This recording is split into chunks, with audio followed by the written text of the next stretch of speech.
Turkiylarning yana bir qo'rqinchli domovoyi, ya'ni uy ajinasi Sahhob tarixiga yuzlansak. Bu shunchaki kontent emas, bu jonlangan mifologiyadir. Uy ustiga qorong'ulik cho'kkanda Sahhob uyg'onadi. Sharqiy Anadolu tuproqlarida tarqalgan qadimiy afsonaga ko'ra, har bir xonadonda Sahhob deb ataladigan mavjudot istiqomat qiladi.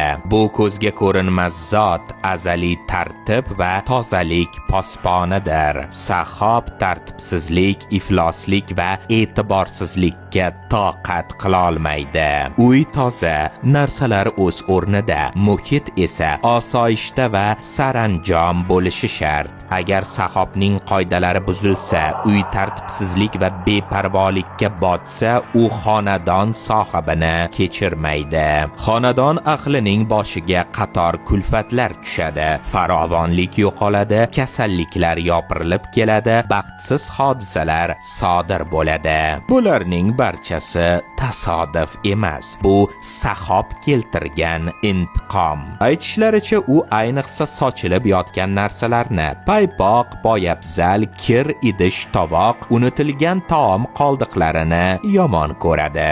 Makon uyg'unligini buzadigan har qanday narsa uning g'azabini qo'zg'atadi.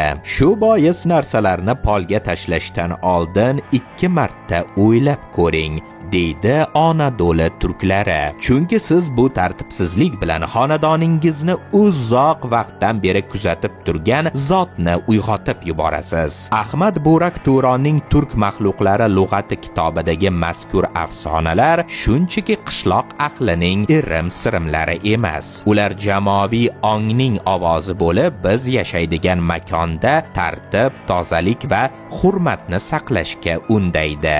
Hazrati inson ko'pincha muvozanatni unutib qo'yadigan dunyoda Sahhob haqidagi afsona nafaqat dahshatli eslatma, balki uyni egasining o'zidan himoya qiluvchi axloqiy qonunga aylanadi. Bu shunchaki kontent emas, bu jonlangan tarix.